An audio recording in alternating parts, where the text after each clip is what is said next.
चले आगे। ठीक है, अब हेडिंग लगाओ कूलम्ब्स लॉ।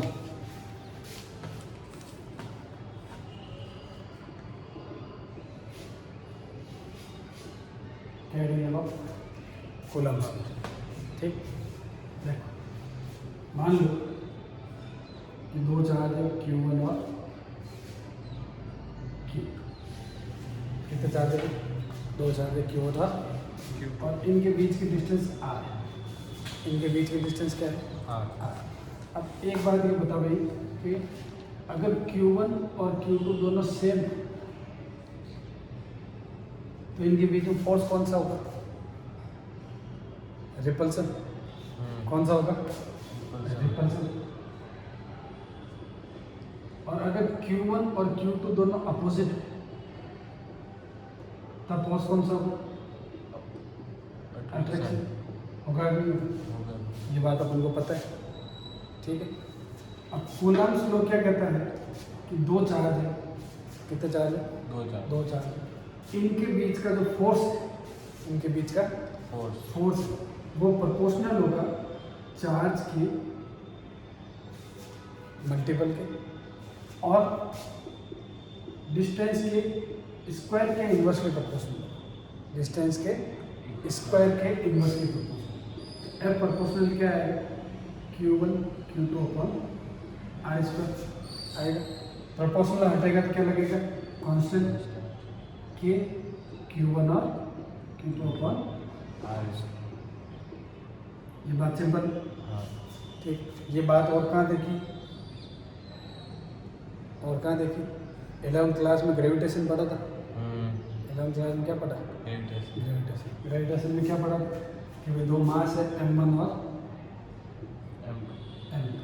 इनके बीच का डिस्टेंस R है। इनके बीच में जो फोर्स था वो क्या था? G M1 M2 अपन R स्क्वायर था कि नहीं था? ये तो था gravitation force.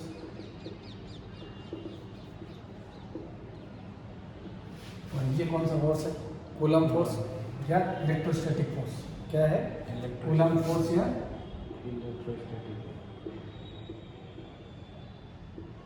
Electrostatic force. Electrostatic.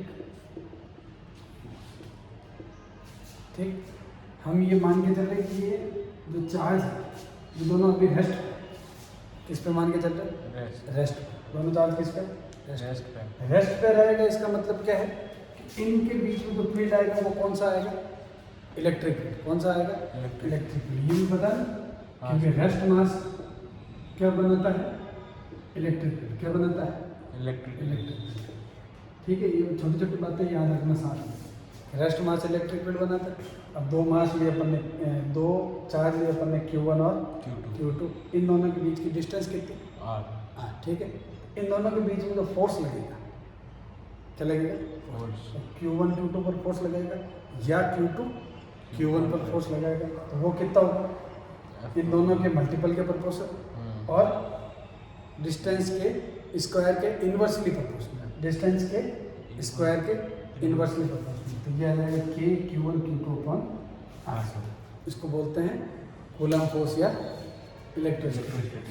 अगर ग्रेविटी में बात करें तो यह है। ठीक, और अगर इलेक्ट्रिक फील्ड में बात करेंगे तो यह आएगा। ठीक है, अब एक बात ये है कि भाई ये फोर्स आया तो है। फोर्स कैसी क्वांटिटी? Vector quantity. फोर्स कैसी क्वांटिटी? फोर्स कैसी क्वांटिटी में? ये छोटी छोटी बातें है। फोर्स कैसी क्वांटिटी? इसका मतलब है कि इन दोनों के बीच में जो फोर्स लगा Q1 और Q2 के बीच में जो फोर्स लगा उसकी कोई ना कोई क्या होगी? डायरेक्शन होगी। उसकी कोई ना कोई क्या होगी? डायरेक्शन। तो अगर मैं इसका वेक्टर फॉर्म लिखूं तो क्या आएगा? F के ऊपर क्या आएगा? Vector K Q1 Q2 upon R square R के। ये जो R के क्या है? Unit vector. क्या है ये? Unit vector. ये क्या बताएगा? Direction of force. क्या बताएगी? डायरेक्शन ऑफ फोर्स कि किस डायरेक्शन में फोर्स लगेगा, ये बताए, कौन बताएगा? Are cap. आर कैप क्या है? Unit vector. क्या है? Unit vector. Unit vector. देखिए ये बात इंपॉर्टेंट है। एफ के ऊपर वेक्टर लगा है, तो अभी जो अपन ने निकाला वो क्या था? इसका मैग्नीट्यूड था। क्या था? मैग्नीट्यूड। कितना आया था? के Q1 Q2 अपॉन R2। ये तो आया मैग्नीट्यूड, और ये आया इसका वेक्टर फॉर्म। मैग्नीट्यूड और वेक्टर, ठीक है? हाँ, सिंपल।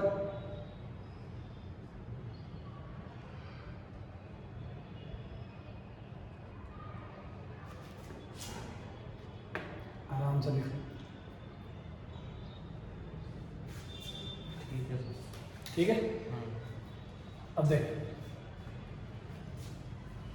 अगर दोनों सेम चार्ज है, अब ये छोटी छोटी बात है, अगर दोनों सेम चार्ज है, Q1 और Q2 अगर सेम नेचर के, अगर Q1 force on Q2, Q1 किस पे फोर्स लगा है? Q2 पे फोर्स लगा, ये वाला इस पर फोर्स लगाएगा, तो उसकी डायरेक्शन क्या होगा? रिपल्सन होगा। इन दोनों के बीच में क्या आएगा? रिपल्सन, क्योंकि दोनों का नेचर क्या है? सेम। इन दोनों के बीच में रिपल्सन आएगा। अगर Q1 Q2 पर फोर्स लगाएगा तो ये इसको इधर धक्का देगा, ये कहाँ जाएगा? आगे जाएगा। बात समझ में? कि अगर दोनों सेम हुए तो दोनों सेम हुए तो नेचर क्या रहेगा इनका? सेम। मतलब अगर दोनों पॉजिटिव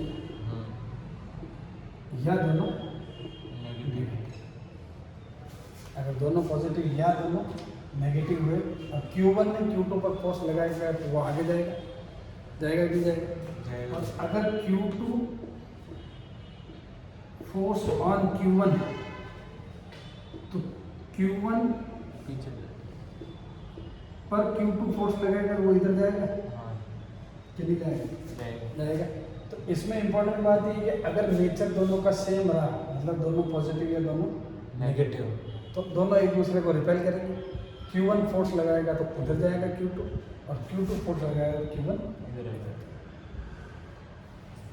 आई बात समझ? हाँ, है ना? सिंपल है। अगर दोनों सेम हुए तो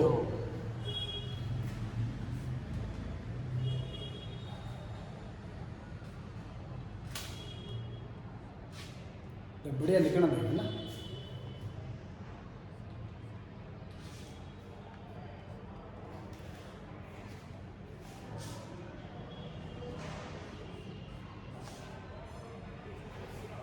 दोनों लिख ली? देख, अब क्या हुआ? अगर मान लें इन दोनों का नेचर अपन ने अपोजिट कर दिया, क्या कर दिया? अपोजिट कर दिया। अगर Q1 और Q2 का नेचर क्या है? अपोजिट है। अपोजिट है, ठीक है। अपोजिट होने से क्या होगा कि इन दोनों के बीच में जो फोर्स लगेगा वो क्या लगेगा? अट्रैक्शन। कौन सा फोर्स लगेगा? अट्रैक्शन। अगर Q1 फोर्स ऑन Q2 आएगा तो अब Q1 Q2 को अपनी तरफ खींचेगा इधर कि नहीं खींचेगा? खींचेगा, क्योंकि फोर्स ऑफ अट्रैक्शन। और अगर Q2 फोर्स ऑन Q1 है तो इस बार क्या हो जाएगा? ये Q1 है, और अगर Q2 इस पर फोर्स लगा रहा है तो वो इधर जाएगा, क्योंकि ये इसको खींच रहा है और इसमें ये इसको खींच रहा है। तो उसमें तो फोर्स बाहर की तरफ था, इसमें फोर्स अंदर की तरफ है ना? हाँ, दोनों बातें ध्यान रखनी, याद रहेगी। हाँ, लिखो।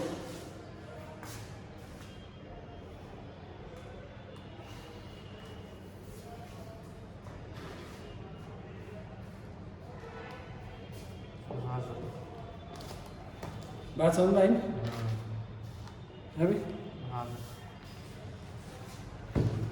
अब देखो, ये तो बात हो गई भाई।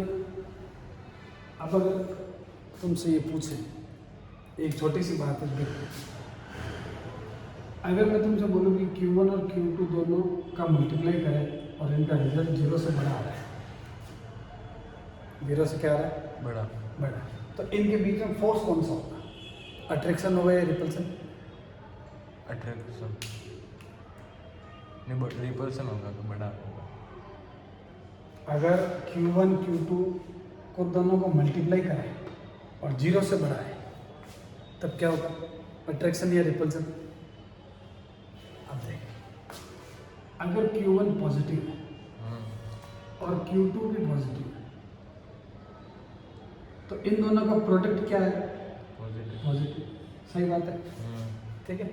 और अगर Q1 नेगेटिव और Q2 अगर नेगेटिव, दोनों नेगेटिव है, इनका प्रोडक्ट भी क्या आएगा? नेगेटिव। पॉजिटिव। हाँ पॉजिटिव। माइनस माइनस क्या होता है? प्लस। प्लस होता है। अच्छा, Q1 Q2, अगर Q1 पॉजिटिव है और Q2 नेगेटिव तो अब इनका प्रोडक्ट क्या आएगा? नेगेटिव आएगा कि नहीं आएगा? अच्छा, Q1 नेगेटिव और Q2 पॉजिटिव है तो इनका प्रोडक्ट क्या है? नेगेटिव।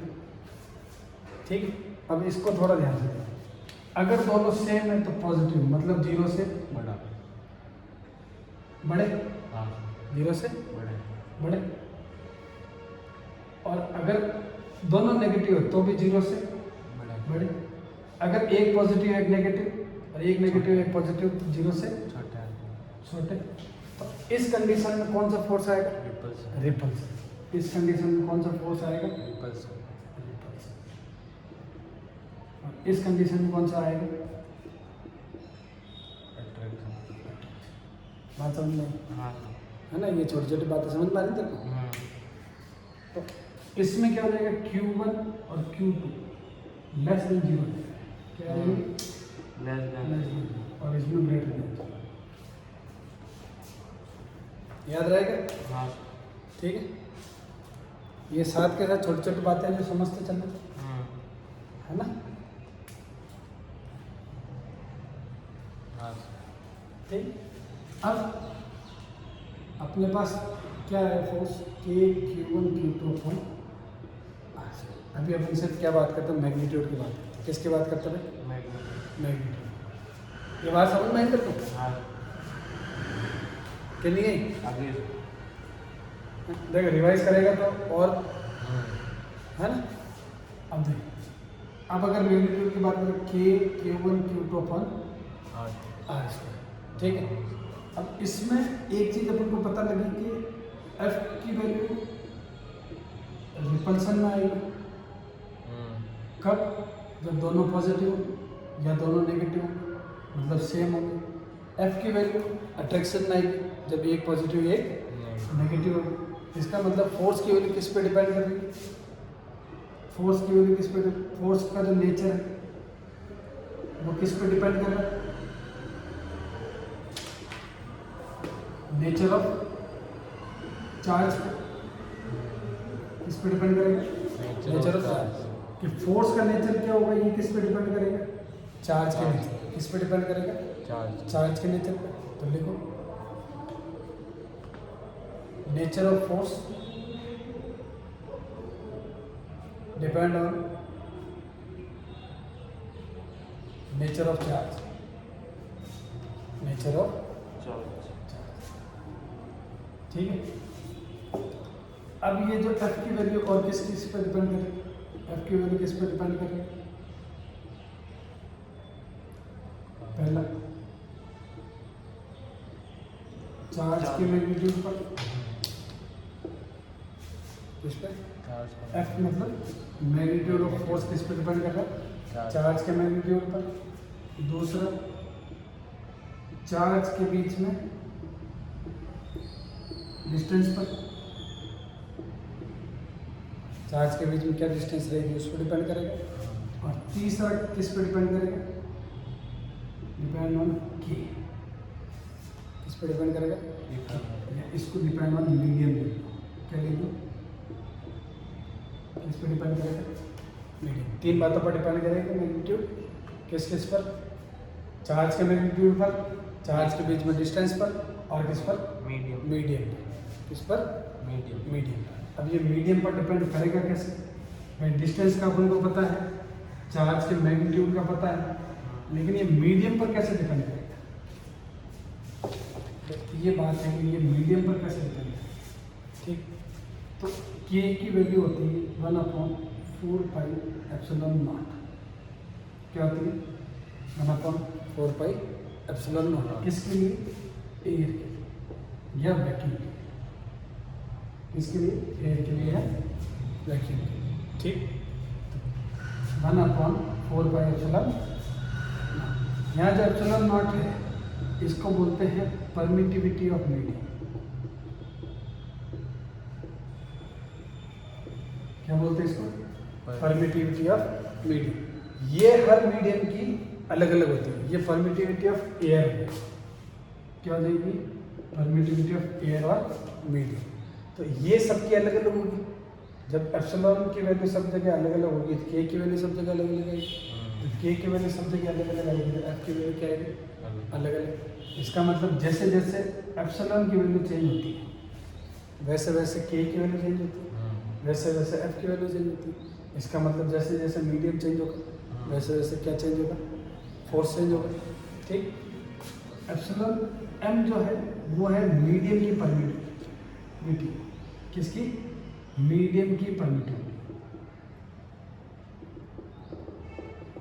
इसकी वैल्यू होती है epsilon M equal to ε0 εr।